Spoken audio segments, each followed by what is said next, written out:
more KTM two-strokes from the 70s and 80s and 90s than anybody else in the last 10 years. And a few of these 420s, a bunch of 495s, and I'm here to tell you this one is an absolute diamond.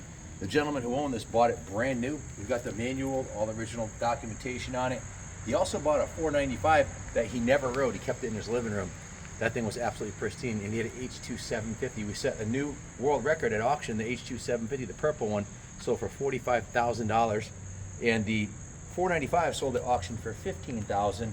This is the same year as the 495. This one he rode a little bit, but he was more into polishing and playing and primping and priming than he was into riding. So this is a super, super tight mint original. Did take the top end off just to confirm the piston, rings, everything are in mint condition. The carburetor was cleaned and rebuilt. A new uni air filter was installed. That's the original. Show them the original exhaust system on this bike. You just don't see dirt bikes in New England with exhaust systems like this. It's like it just came out of the box. He did upgrade it with this Richter Privateer silencer, which sounds absolutely spectacular. The thing's about 2 feet long. It's massive. And look at the components on the bike. It's just in absolutely pristine condition. Has the original kickstand. All original cycle parts are intact on this bike. The wheel sets, the original pegs, the kickstand.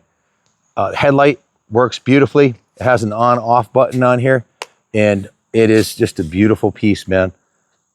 Mr. Turbo himself went through this thing, tuned it, got it dialed in perfectly, changed all the fluids. Came from the factory with Brembo disc brakes on the front, Marzocchi Magnum forks, and a Fox podium shock, which was state-of-the-art, still is to this day, state-of-the-art stuff for back in the 80s. This was light years ahead of what the Japanese competition was coming with.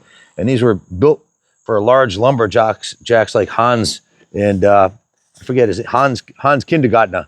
Yeah, big 6'3" dudes that rode these things. And awesome piece of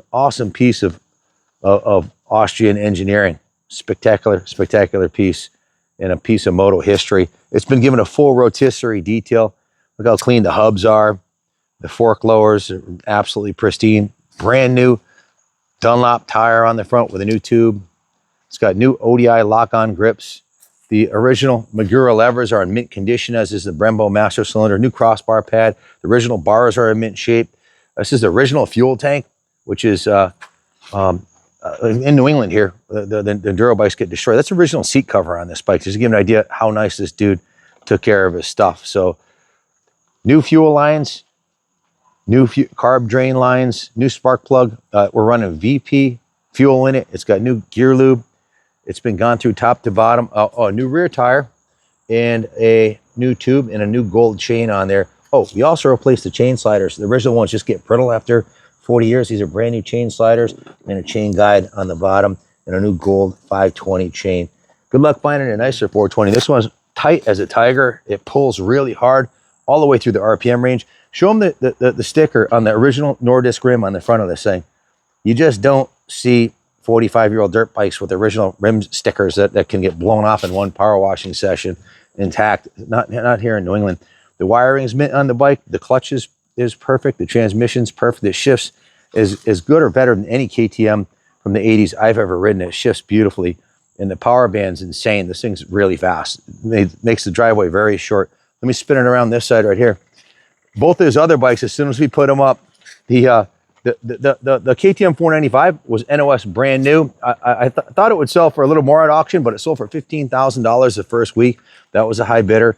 The H2 750 actually sold for $45,000 to a repeat client of ours, and I'm sure this one will be gone in a New York second. If you've been looking for a classic Austrian or any classic big bore air-cooled two-stroke to add to your collection, this one's ready to take to an ARMA rally and win some races, or put it on the podium in your collection. Either way, you're going to be hard-pressed to find a nicer one. This one's, look at the decal on the original seat.